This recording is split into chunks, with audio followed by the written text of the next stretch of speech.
भाई लोग बॉलीवुड में इस वक्त जो चल रहा है ना, उसको देखकर एक बात समझ में आ जा रही है। जहाँ सिर्फ फिल्में नहीं चलती, यहाँ ईगो वार भी चलती है।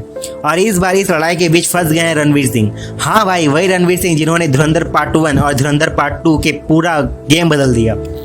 लेकिन अब खबर आ रही है कि पूरी इंडस्ट्री ने हड़कंप मच गया है, क्योंकि रिपोर्ट के मुताबिक रणवीर सिंह को लगभग बैन करने के जैसा सिचुएशन बन चुकी है। वजह है डॉन 3। लेकिन कहानी इतनी सिंपल नहीं है भाई। सबसे पहले थोड़ा पीछे चलते हैं। साल 2010 अनुराग कश्यप एक स्क्रिप्ट लिख रहे थे। उस फिल्म के लिए उनके दिमाग में पहला नाम था रणवीर सिंह। उस वक्त तक रणवीर सिंह बैंड बाजा बारात तक रिलीज नहीं हुई थी। बजट रखा गया था 28 करोड़। लेकिन अचानक प्रोडक्शन हाउस बिना बताए एक बड़ा एक्टर ले आता है और रणवीर रिप्लेस हो जाते हैं रणवीर कपूर से। फिल्म थी बॉम्बे वेलवेट। आगे किया हुआ तो हिस्ट्री है। फिल्म फ्लॉप हो गई, बजट 90 करोड़ तक चला गया और बाद में खुद अनुराग कश्यप ने एडमिट किया कि उन्होंने ये चेंज एक्सेप्ट करने से 1 साल लग गया। अब सोचो, 2010 से 2026 आ गया, साल बदल गया, लेकिन बॉलीवुड पॉलिटिक्स नहीं बदली। अब नया मामला शुरू हुआ डॉन 3 से। रिपोर्ट कहती है कि फरहान अख्तर ने FWICE में कंप्लेंट की कि रणवीर सिंह ने अचानक डॉन 3 छोड़ दी, वो भी तब जब सपोजिंगली फिल्म शुरू होने से सिर्फ 3 हफ्ते बाकी थे। और यहीं से कंट्रोवर्सी डेंजरस हो गई। FWICE यानी फिल्म वर्कर्स ऑर्गेनाइजेशन ने रिपोर्टेडली रणवीर सिंह को 45 करोड़ कंपनसेशन देने का ऑर्डर दिया और कहा गया कि जब तक मामला सॉल्व नहीं होगा, इंडस्ट्री बॉडी से जुड़े आर्टिस्ट उनके साथ काम नहीं करेंगे। अब सुनने में ऑब्वियसली लगेगा गलती रणवीर की है, लेकिन भाई स्टोरी दूसरा साइड भी है। क्योंकि जब 2023 में डॉन 3 अनाउंस हुई थी, पब्लिक रिएक्शन याद है, इंटरनेट लिटरली फट गया था और लोग इमोशनली शाहरुख खान वाले डॉन 2 से जुड़ गए थे और काफ़ी ऑडियंस रणवीर को एक्सेप्ट करने का मूड में नहीं थी। उस वक्त सपोर्टिवली प्रोड्यूसर खुद कॉन्फिडेंस नहीं थे। 2 साल प्रोजेक्ट प्रैक्टिकली फ्री जैसा रहा। फिर क्या हुआ, धुरंधर, और भाई उस फिल्म ने सिर्फ बॉक्स ऑफिस नहीं तोड़ा, पूरी बॉलीवुड पॉलिटिक्स हिला दी।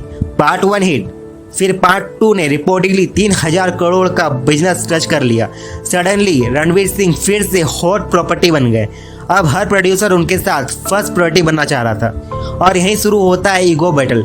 रिपोर्ट्स के मुताबिक डॉन 3 मेकर चाहते थे रणवीर बाकी प्रोजेक्ट छोड़कर पहले उनकी फिल्म करें, लेकिन रणवीर रिपोर्टेडली आदित्य धर वाले बड़े हिस्टोरिकल प्रोजेक्ट की तरफ ज़्यादा इंटरेस्टेड थे और फिर प्लान कैंसिल। अब क्वेश्चन ये नहीं है कि पैसा किसका गया, असल लड़ाई है मैं बड़ा या तू बड़ा। क्योंकि ऑनेस्टली अगर हर एक्टर प्रोजेक्ट छोड़ने पर विलन बन जाए तो आधी इंडस्ट्री ख़त्म हो जाएगी। लेकिन इस बार चीज़ें ज़्यादा पर्सनल हो गई। और सबसे डेंजरस बात क्या है, रणवीर अभी तक पब्लिक में कुछ नहीं बोल रहे हैं, साइलेंट मोड। मतलब या तो मैटर अंदर ही अंदर सॉल्व होगा या फिर बड़ा एक्सप्लोजन आने वाला है। लेकिन भाई फरहान अख्तर को भी एक चीज़ सोचनी चाहिए थी, अगर डॉन 3 अभी भी बनती है तो ऑडियंस रिएक्शन क्या होगा। क्योंकि अब लोग इमोशनली रणवीर के कनेक्ट कर चुके हैं, स्पेशली धुरंधर के बाद। अब दूसरी तरफ एक और डिजास्टर चल रहा है, हेरा फेरी 3। भाई ये फिल्म हमारी जनरेशन की सबसे कर्स फिल्म बन चुकी है। पहले एक्टर बदलते हैं, फिर डायरेक्टर बदलते हैं। अब रिपोर्ट आ रही है कि परेश रावल यानी बाबू राव परमानेंटली बाहर हो गए हैं। और ऑनेस्टली बाबू भैया नहीं तो हेरा फेरी 3 का नहीं। इतना सिंपल बात है। रिपोर्ट्स बोलती है कि परेश रावल को टोटल 15 करोड़ फीस मिलती है, लेकिन उन्होंने साइनिंग अमाउंट तक वापस कर दिया, वो भी इंटरेस्ट के साथ। मतलब मामला काफ़ी सीरियस है। और सबसे शॉकिंग बात, डायरेक्टर प्रियदर्शन को भी रिपोर्टली कुछ क्लियर नहीं, पता नहीं। ऊपर से लीगल केसेस अलग से चल रहे हैं। आप सोचो, टीजर तक शूट हो चुका था, पोस्टर रेडी थे, अनाउंसमेंट प्लानिंग हो चुकी थी, फिर भी फिल्म स्टक है।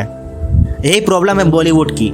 साउथ इंडस्ट्री नए एक्टर्स लॉन्च कर रही है, 3-4 करोड़ में रिस्क कॉन्सेप्ट बना रही है और यहाँ अच्छी फिल्म बनाने के लिए पॉलिटिक्स सर्वाइव करनी पड़ती है। लेकिन ऑनेस्टली ये पूरा सिचुएशन एक चीज़ प्रूव करता है, ऑडियंस अब एक्टर से इमोशनली कनेक्ट करना चाहती है। डॉन 3 बिना रणवीर मुश्किल लगेगी और हेरा फेरी 3 बिना बाबू राव भैया के मिसिंग लगेगा। आप कमेंट में बताओ, क्या रणवीर सिंह के साथ अनफेयर हो रहा है या हेरा फेरी बिना परेश रावल के चलेगी? लाइक करो, सब्सक्राइब करो और मिलते हैं नेक्स्ट एक्सप्लोसिव अपडेट में। Take care, bye bye.